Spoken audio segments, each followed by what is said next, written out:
এখন আমি এই যে মিষ্টি কুমড়া দিয়া, কচি মিষ্টি কুমড়া দিয়া দুধটা শুটকি দিয়া রান্না করব।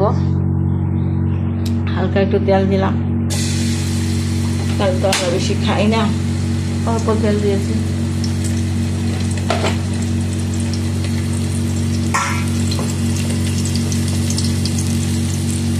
মশলা দিলাম,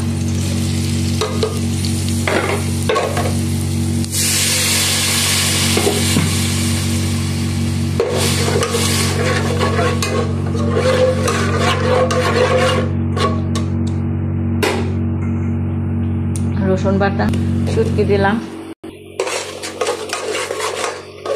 আমার মিষ্টি কুমড়া চাপা দেওয়া শুটকি দেওয়া এমনি ভালো লাগে।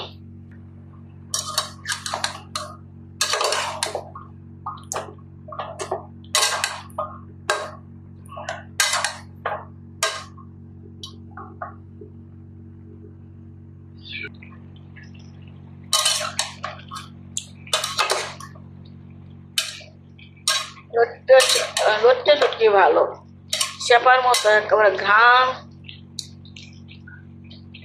চাপা দিলামও, চাপা দিয়ে রান্না করি। লোটটা শুটকি দেওয়া শুটকি হলো মানে চাপার মতো ঘাম পাইলাম। আমার কাছে অনেক মজা লাগে মিষ্টি কুমড়া দিয়া চাপা শুটকি বা চিংড়ি মাছ দিয়ে রান্না করলে ভালো লাগে।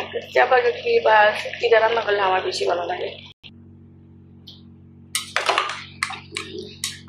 একটু ঝুল ঝুল হবে, ঝুল দিলাম বেশি করে।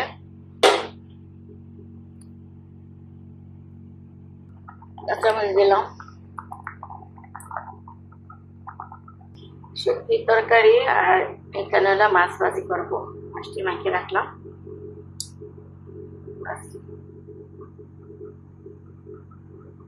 ভাজা খাইলে ভালো লাগে।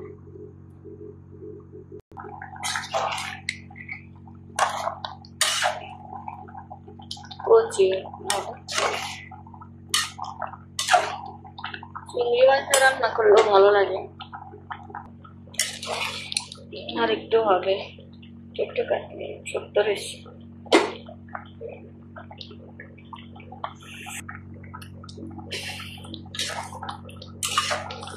আমার তরকারি হয়ে গেছে, এরকম ঝোলটা ভালো লাগে, পাতলা ঝোল। এখন আমি মাছ ভাজি করবো।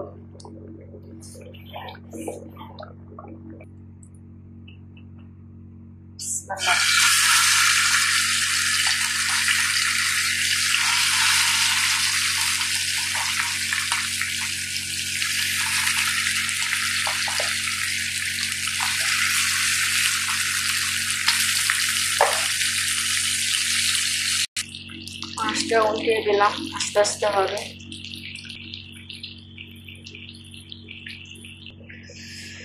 এই যে আমার মাছ ভাজা হয়ে গেছে। একটু পেঁয়াজ দিয়ে উপরে একটু পেঁয়াজ ভাজা দিব। মাছ ভাজা হয়ে গেছে, এটা একটু পরে ভাজবো। আস্তে আস্তে দেরি হবে, আবার ঠান্ডা হয়ে যাবে। এখানে আর একটু গরম করে পরে এটা ভেজে উপরে দিয়ে দিব। আমার রান্না হয়ে গেছে।